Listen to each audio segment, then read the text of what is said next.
Boa tarde, turma do 7º ano, como estão vocês? Vocês estão bem, não é? Hoje, quinta-feira, dia 20 de agosto, nós vamos estudar inglês e o nosso conteúdo de hoje é Quantifiers. Quantifiers, isso. O que significa isso? Quantificadores. No livro de vocês, o livro de vocês apresenta esse capítulo com um nome diferente, mas é a mesma coisa, certo? Não tem problema essa diferença de nomenclatura. Eu acredito que aí pelo mundo afora vocês vão ouvir mais essa palavra aqui, certo? Quantifiers, quantificadores, certo? Então, só por esse nome, quantificadores, vocês já podem entender que a gente vai quantificar, exatamente. A gente vai dizer se alguma coisa está em muita quantidade ou em pouca quantidade.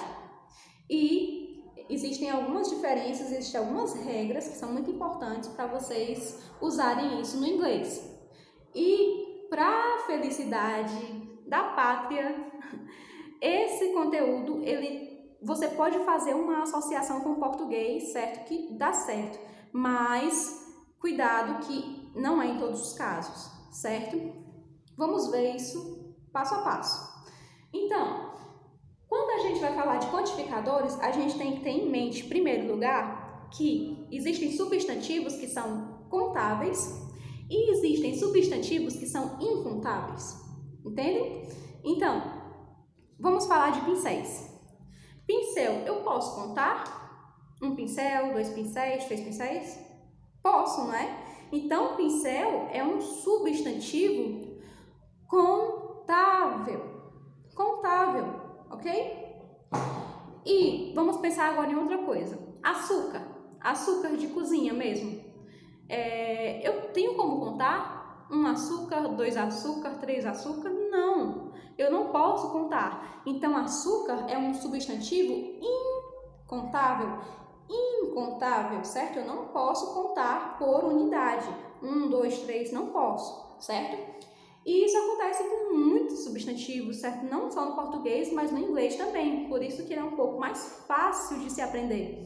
Porque essa questão de quantificadores a gente tem no inglês e no português também, ok? Essa questão de contáveis e incontáveis.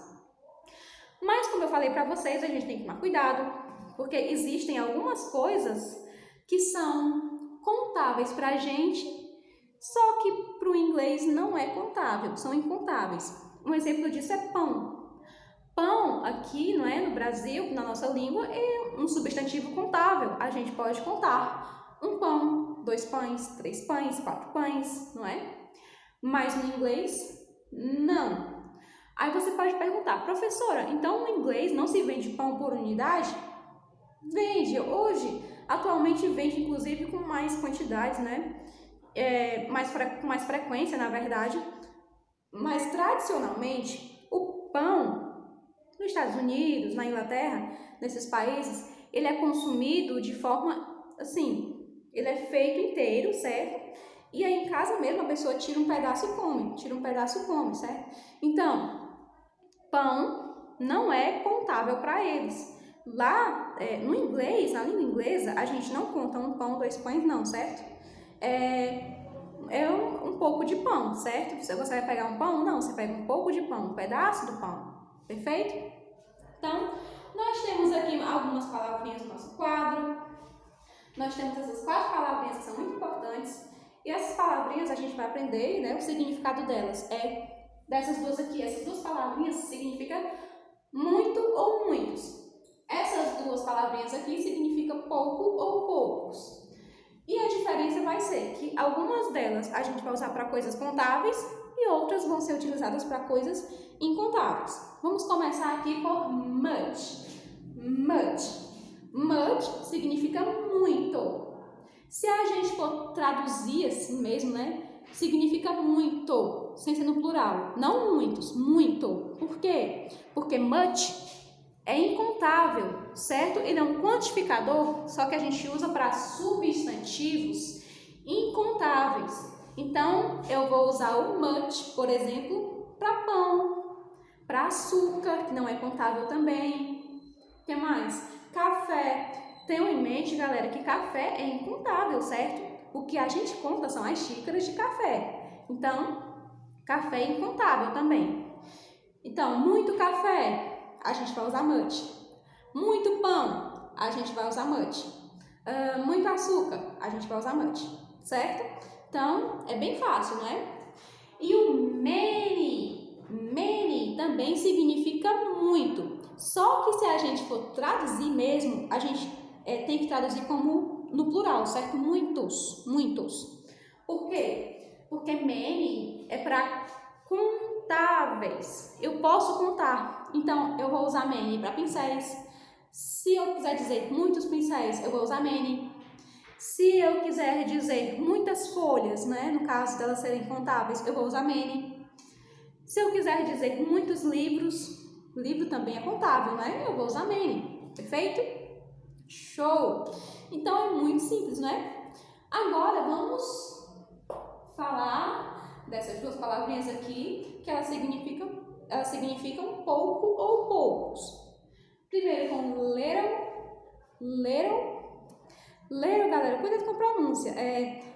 Little, no inglês americano, é assim que se pronuncia. Mas se vocês quiserem falar little, também pode, certo? Little é uma pronúncia um pouco mais britânica. No inglês britânico, que é o inglês da rainha, que é o inglês da Inglaterra, eles costumam pronunciar, não é? Pronunciar bastante o T nas palavras. No inglês americano, não. No inglês americano, na maioria das vezes, o T vira um R.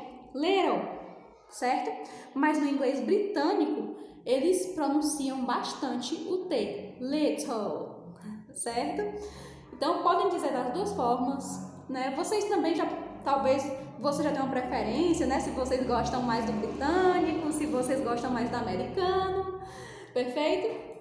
Então, little significa pouco. Se a gente for traduzir ao pé da letra, é mais como pouco no singular mesmo. Por quê? Porque little é pouco para substantivos incontáveis. Se eu quiser dizer pouco café, eu vou usar little. Se eu quiser dizer pouco açúcar, eu vou usar little. Certo? Então, tudo isso que a gente não pode contar por unidade, um café, 2 cafés, não pode, né? A gente usa little, se quiser se referir a pouca quantidade. E outra palavrinha também que significa pouco, mas se a gente for traduzir, é melhor traduzir como poucos, no plural, certo? É few. Few é para contáveis, para substantivos que a gente pode contar. Então, se eu quiser dizer poucos pincéis, eu vou dizer few. Eu vou usar a palavrinha few. Ok? E também com relação à pronúncia do few, tome um pouco de cuidado, porque few é uma palavrinha que parece muito com outra palavra no inglês, que é sentimentos, certo? Que é feel. Essa palavrinha que significa sentimento no inglês, ela termina com L e não com W, ok? Então, galera, no inglês, o L tem que virar a língua. L não tem som de U no inglês, certo? Então, a gente tem que virar a língua, ok? Feel. Já esse feel aqui, você não vira a língua, porque não tem L, é W. Feel. Realmente é som de U. Perfeito? Então, às vezes as pessoas até pensam assim, não, professora Sângela, não vai fazer diferença nenhuma. Galera, faz, ok? Faz muita diferença essas pronúncias no inglês, porque alguns fonemas a gente não conhece, por isso que pra gente não faz tanta diferença, mas pra eles isso faz toda a diferença. Toda a diferença, certo? É isso que diferencia uma palavra da outra. Perfeito? Agora nós vamos falar dessa palavrinha aqui, que tá embaixo, a lot of, galera, significa muito também, certo? Muito ou muitos. Muito. E aí, a gente vai usar para contável ou para incontável? Para os dois, para qualquer um, para o que a gente quiser, certo? Inclusive, vocês também podem encontrar como a lots of. Eu acho mais fácil, eu também costumo falar mais a lot of. É mais fácil, certo? Então, a gente usa a lot of para muita quantidade, perfeito? Então, galera, hoje tem exercícios no nosso livro.